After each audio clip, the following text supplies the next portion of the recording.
لو عايز اتخلص من الهموم اللي هي مالية حياتي، م? او ربنا يغفر لي ذنوبي، اعمل ايه؟ اصلي على النبي. طب ايه دليلي؟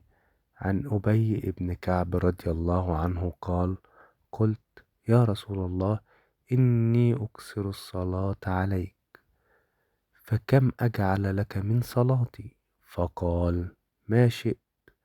قال: قلت الربع. قال: ما شئت، فإن زدت فهو خير لك. قلت النصف. قال: ما شئت، فإن زدت فهو خير لك. قال: قلت فالثلثين. قال: ما شئت، فإن زدت فهو خير لك. قلت: أجعل لك صلاتي كلها؟ قال: إذا يكفى همك ويغفر لك ذنبك. رواه الترمذي. إذا كثرة الصلاة على النبي تكفي الهموم وتغفر لنا الذنوب.